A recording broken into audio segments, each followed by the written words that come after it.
CMR ఇప్పుడు మరింత వైభవంగా విశాలంగా మన ఉప్పల్లో grand reopening 28 March. So out of excitement ఒక్క క్వశ్చన్ అడగాలనుకున్నాను నాకు అంతే. ఇదేంటంటే బేసిక్గా లేదు లేదు అలాంటిది కాదు.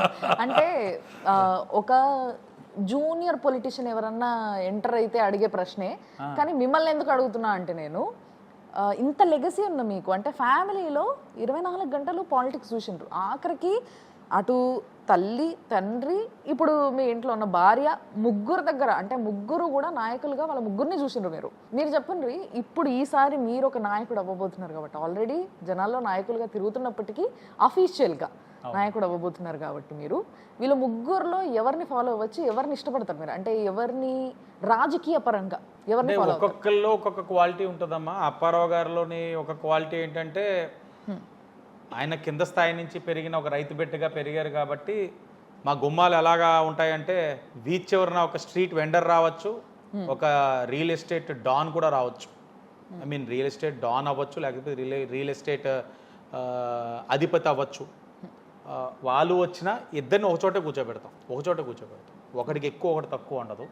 అదే సిస్టమ్ అప్పారావు గారి దగ్గర నుంచి స్టార్ట్ అయ్యింది, అదే కంటిన్యూ అవుతుంది. అలాగే సమస్య వచ్చిన వాళ్ళు, అది చిన్నవాడు కానీ ఇంకా చిన్నవాళ్ళు, ఇంకా అసలు వాళ్ళకి సమస్య ఎలా చేసుకోవాలో తెలియని వ్యక్తులు వస్తే వాళ్ళు మా కారులో ఎక్కించుకొని మా అంటే నేనేది అప్పారావు గారు, ఆయన కారులో ఎక్కించుకొని కార్పొరేషన్ అయితే కార్పొరేషన్, పోలీస్ స్టేషన్ అయితే పోలీస్ స్టేషన్ ఆయన తీసుకెళ్ళి సమస్య తీర్చి మళ్ళీ వాళ్ళని ఏదైనా ఆటోకి ఎక్కించి పంపిస్తాను.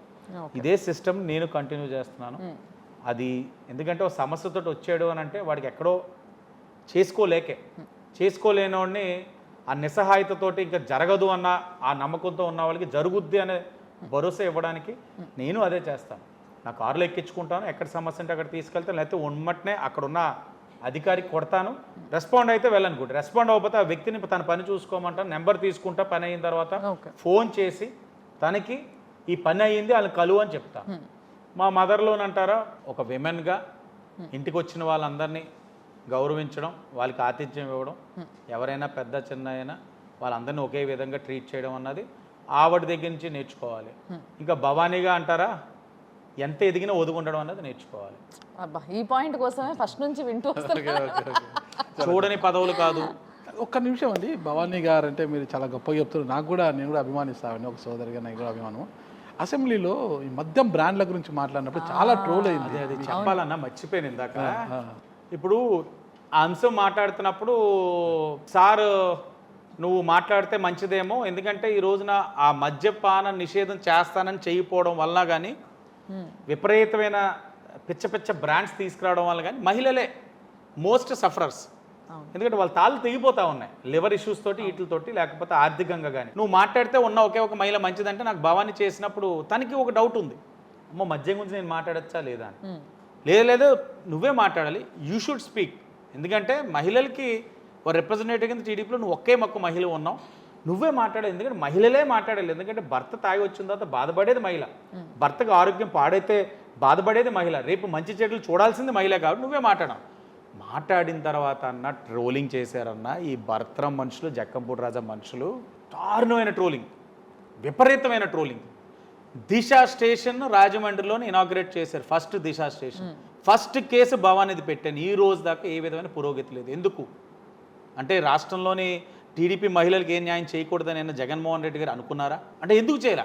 ఒక భర్తగా మీరు ఎలా ఫీల్ అయ్యారా ట్రోలింగ్ చూసి? చాలా బాధపడ్డాను. ఒకనొక సమయంలో ఎందుకురా మాట్లాడించాను, అయ్యో ఏంటి ఇన్ని మాటలు పడతాం తేనో అంటే చెప్పుకోలేని మాటలు అంత ఆన్ రికార్డ్ తీసుకెళ్ళి తమ్మినేని సీతారాం గారికి, ఆయన కూడా అనకూడదు కానీ ఒక చైర్లో ఉన్న వ్యక్తి, ఇంకా చైర్ గౌరవించి మాట్లాడలేదు కానీ తమ్మినేని సీతారాం లేకపోతే అనేద్దు నా మాట రికార్డెడ్గా ఇస్తే అమ్మాయి అంటాడు. అతను తన ఇంట్లో అమ్మాయికి ఇలా జరిగితే ఇలాగే పట్టించుకోకుండా ఉంటాడా? ఆన్ రికార్డెడ్గా ఫైల్ చేసి ఇచ్చాం. ఎవడెవడు ఏ ఐడి నుంచి తన్ని ట్రోల్ చేశారు, నన్ను ట్రోల్ చేశారు, నా కుటుంబాన్ని ట్రోల్ చేశారు, విమర్శించారు, అంత రికార్డెడ్గా. ఇంత రికార్డ్ అన్న ఒక 100 మంది ఐడీలు మొత్తం భరతరాము జక్కంపూడి రాజా స్నేహితులే ఇస్తే సీతారాం గారికి నేను 2 సార్లు పైన మాట్లాడా, చూస్తున్నానమ్మా అన్నారు. ఏ విధమైన యాక్షన్ లేదు. బాధపడ్డాం, దాని ద్వారా రాటు తేలాం. ఎవరి కోసం అడిగాం? రాష్ట్రంలో ఉన్న మహిళల కోసం అడిగాం.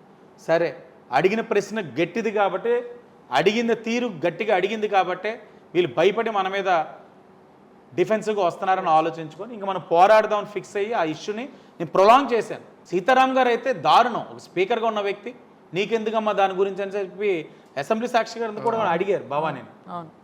దాని తర్వాత భవానీ వెళ్ళి అడిగింది, దిశ చట్టం తీసుకొస్తున్నారు కదా, నా నుంచే మొదలవ్వాలి, నాతోటే స్టార్ట్ అవ్వాలి, నాకు న్యాయం చేస్తే రాష్ట్రంలో అందరికీ కూడా ఒక నమ్మకం కుదురుతుందని. ఎక్కడ న్యాయం జరిగింది భవానీకి?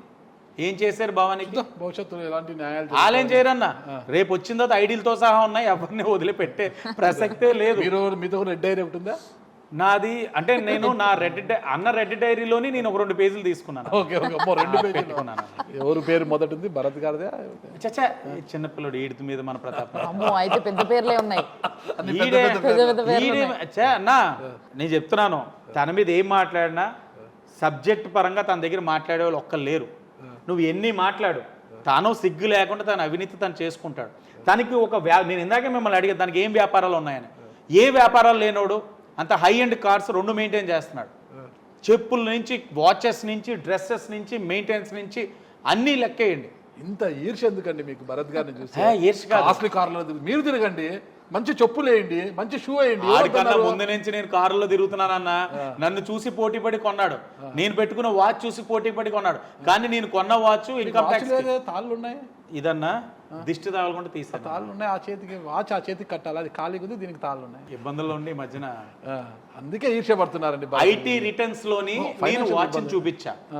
ఐటీ రిటర్న్స్ లో నేను ఏం కొన్నా చూపిస్తా. వాడు ఈ రోజున ఏదైతే వాడుతున్నాడో ఎక్కడైనా ఐటీ రిటర్న్స్ లో చూపించాను. నేను వాడు వాడు వాడు అయ్యో, నేను ఒకటి కోరుకుంటున్నాను అన్న, ఎప్పుడైనా సరే before election or after election మీరు మధ్యలో ఉండాలి. చిన్నదో వైపు పెద్దదో వైపు అన్నట్లు మా ఇద్దరిని పెట్టుకోవాలి. ఖచ్చితంగా ట్రై చేస్తారనా? ఇతనో రకం అతనో రకం అనేసి, మధ్యలో ఈడో రకం అనేసి. కానీ నువ్వు అన్న ఫుల్ గా చూడు, కిట్స్ తోటి రావాలి. మధ్యలోనే నీ మీద తల్వార్స్ దాడి చేయొచ్చు, బ్లేడ్ బ్యాచ్ దాడి చేయొచ్చు. మరి దేనికైనా నా మనుషులు అలా ఉండరు. నా మనుషులు అయితే బాధపడితే నీ దగ్గరికి వచ్చి ఏంటన్నా కన్నీరు పెట్టుకుంటారు, అడుగుతారు. అచ్చా అసలు ఏమి ఈ రోజు దాకా రికార్డెడ్ అక్కడ జరుగుతుంది. దానికి మరి సిద్ధంగా మాత్రం చూపిస్తారు మరి ఖచ్చితంగా. వస్తే ఫైనల్ గా ఒకటి చెల్లి, మరి ఇంత చెప్పారు కదా, అసలు రాజమండ్రి పైన ఉన్న విజన్ ఏంటి? పార్టీ అజెండా కాకోకుండా, పార్టీ మేనిఫెస్టో అజెండా కాకుండా, వ్యక్తిగతంగా మన ఆదిరెడ్డి వాసు గారు ఏమన్నా రాజమండ్రి అర్బన్ నియోజకవర్గం కోసం ఒక మేనిఫెస్టో సొంతంగా తయారు చేసుకున్నారా? మీరు ప్రజలకే చెప్పండి అన్న. ఒక కల్చరల్ హబ్ లాంటి రాజమహేంద్రవరాన్ని ఈరోజు క్రైమ్ హబ్ కింద మార్చారు. ఈ యొక్క కల్చరల్ హబ్, సాంస్కృతిక రాజధాని అయిన రాజమహేంద్రవరాన్ని క్రైమ్ హబ్ కింద మార్చారు. దీన్ని మళ్ళీ రివైవ్ చేసుకోవాలి. ఈరోజు ప్రజలు ప్రశాంతంగా లేరు, భయభ్రాంతులతో జీవిస్తూ ఉన్నారు. రాత్రి అయితే బయటికి ప్రశాంతంగా వెళ్ళలేని పరిస్థితి. ధైర్యంగా వెళ్ళి వస్తాడా రాడా భర్తన భయంతో మహిళలు ఉన్నారు. ఇలాంటి ఒక నగరానికి చాలా చేసుకోవాలి. అంటే హోల్ సిటీని ఒక సర్వేలెన్స్ జోన్ కింద తీసుకురావాలి. తీసుకొచ్చిన తర్వాతే ఈ యొక్క బ్లేడ్ బ్యాచ్, గంజాయి బ్యాచ్ ఆగడాలు ఆపడానికి ఉంటుంది. అండ్ ఎంప్లాయ్మెంట్ పరంగా మనం ఒక ఐటీ హబ్స్ ఇక్కడ చేసుకునే అవకాశాలు ఉన్నాయి. గవర్నమెంట్ ల్యాండ్స్ ఉన్నాయి. ఒక ఇంక్యుబేషన్ సెంటర్స్ కింద చేసుకొని ఐటీ హబ్స్ని తెచ్చి యువతకి ప్రోత్సాహం కల్పించాలి. ఒక స్పోర్ట్స్ కాంప్లెక్స్ కింద చేసుకునే అవకాశం ఉంది. ఎంతోమంది క్రీడాకారులు ఇక్కడి నుంచి పైకి వెళ్ళిన వాళ్ళు ఉన్నారు. వాళ్ళందరికీ కూడా ఒక మంచి ఇన్ఫ్రాస్ట్రక్చర్ ఇవ్వాలి. అలాగే అన్నిటికీ మించి చిన్నదిగా కనబడచ్చు, కానీ నాకు అదే పెద్దది. ఆరోగ్యకరమైన రాజమహేంద్రవరం నాకు కావాలి. ఏ విధమైన చెత్త చెడారం లేకుండా క్లీన్ అండ్ గ్రీన్ సిటీ కింద నా ఊరు ఏదైతే 2019 ముందు ఉందో అది నాకు కావాలి. దానికోసం కృషి చేస్తాను. ఇంకా మిగతా అనేకమైన అంశాలు ఉన్నాయి. ఒక టూరిజం పరంగా మీకు చెప్పాను, కల్చరల్ పరంగా చెప్పాను, ఎంప్లాయ్మెంట్ పరంగా చెప్పాను. ఒక బీసీస్ కానీ లేకపోతే కమ్యూనల్ పరంగా వాళ్ళకి ఏం చేయాలన్న దాని మీద కూడా ఒక అవగాహన ఉంది. వీటన్నిటిని కూడా అతి దగ్గరలోని ఒక 1 వీక్లో ఒక మంచి మేనిఫెస్టో సిటీ పర్స్పెక్టివ్గా మా ప్రజలకి ఏదైతే అవసరమో, అనవసరం నేనైతే చెప్తా. ఔటర్ రింగ్ రోడ్లు అయితే నేను తేలేను. ట్విన్ సిటీస్ గురించి ఆలోచించే శక్తి అయితే నాకు లేదు. ఔటర్ రింగ్ రోడ్లు వద్దు, కానీ ఉన్న రోడ్లు జాగ్రత్తగా చేసుకోగలితే అవే నాకు ముద్దు. వీటినే నేను దృష్టి పెడతాను. అనవసరంగా బాగున్న రోడ్లని ఇరుకుగా చేసి అనవసరమైన డివైడర్లు వేయను. ఇది 24 గంటలు నీళ్ళైతే నేను ఇవ్వలేను. నా దగ్గర ఏమి అలాగ పైనుంచి ఎలా అంటే ఇలా నీరు వచ్చే సిస్టమ్ లేదు. ఇప్పుడున్న ఇన్ఫ్రాకి మార్నింగ్ ఒక 1 అవర్, ఈవినింగ్ ఒక 1 అవర్ ఇస్తే దండం పెడతారు. మనకి పాలకులకి దండం పెడతారు ప్రజలు. సురక్షితమైన నీరు, ఏ విధమైన ఇన్ఫిల్ట్రేషన్ లేకుండా సురక్షితమైన నీరు, మార్నింగ్ 1 గంట, ఈవినింగ్ 1 గంట. అదే 24 గంటలు ఇవ్వాలంటే ఇప్పుడున్న ఇన్ఫ్రాస్ట్రక్చర్స్ని వందల కోట్లలోని బిల్డప్ చేసుకోవాలి. ఆ ఇన్ఫ్రాస్ట్రక్చర్ బిల్డప్ చేయడానికే ఒక 10-15 సంవత్సరాలు పడుతుంది. అంటే నాకు అంత మా బాబు గారికి మంచి విజన్ ఉంటుంది. He is always 10 years ahead of us. కానీ ఇంత 15 ఏళ్ళు అంత విజన్ నాకు వద్దు.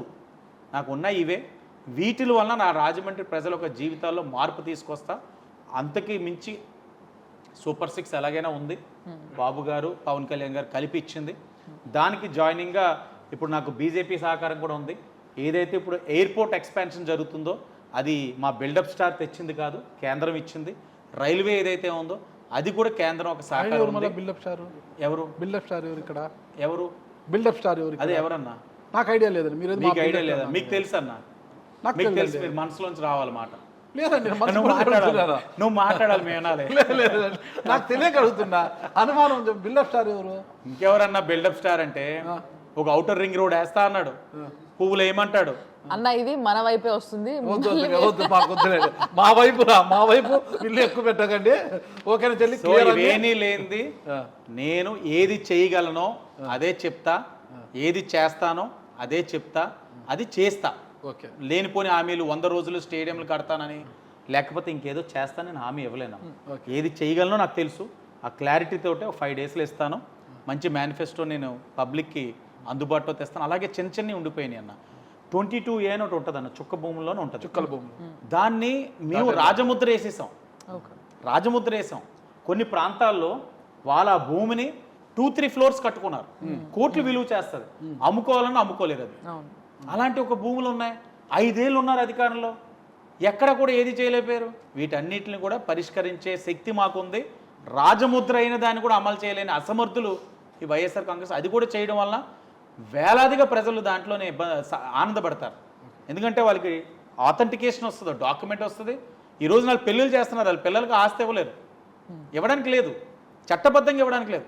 కూతురు నీదేనమ్మా అంటారు, ఏదేని అల్లుడు అడుగుతాడు, ఒక పేపర్ మీద రాసి ఇవ్వలేడు. అలాంటి బాధలకి పడకుండా శాశ్వతంగా భూ హక్కు ఇచ్చి డాక్యుమెంట్ ఇచ్చే కార్యక్రమం కూడా రాజమండ్రిలో వేలాదిగా ఉన్నారు. అది కూడా చేస్తాం. ఓకే, థ్యాంక్ యూ అండి. క్లియర్ అన్ని కూడా అంతే అన్న. ఓకే, చెప్దాం. ఆయన ఫైనల్ గా ఆయన అజెండా చెప్పాడు కదా, మరి అజెండా చేసి నిజంగా అమలు చేస్తే ప్రజలు దండం పెడతారా, దండం తీసుకొని దండిస్తారా? లేదు, ట్రెండ్ మారింది కదా ఇది అది రెండా? ఓకేనా? మరి దేంతో దండిస్తారు? దండం పెడతారా, దండిస్తారా అనేది కూడా వేచి చూద్దాం. ఓకేనా? డెఫినెట్లీ అన్న. అండ్ మీకు కూడా ఆల్ ది బెస్ట్ అన్న. Thank you. మీరు చెప్తున్నట్టుగా జనాలకి నిజంగా మీరు చేస్తారన్న నమ్మకం ఉంటే వాళ్ళు డెఫినెట్లీ ఓట్లేస్తారు. వాళ్ళు గెలిపించుకున్నారు అని అంటే మేము కూడా డెఫినెట్లీ నమ్ముతాం దాన్ని. సో ఆ రోజు కోసం మీరు ఎదురు చూస్తున్నారు, మేము కూడా ఆ రోజు ఏ రిజల్ట్ వస్తుందని ఎదురు చూస్తూ ఉంటాం. థ్యాంక్ యూ అన్న. విషయం థ్యాంక్ యూ. థ్యాంక్ యూ అన్న. సుమన్ టీవీలో మీ పర్సనల్ అండ్ బిజినెస్ ప్రమోషన్స్ కోసం కింది నెంబర్కి కాంటాక్ట్ చేయండి.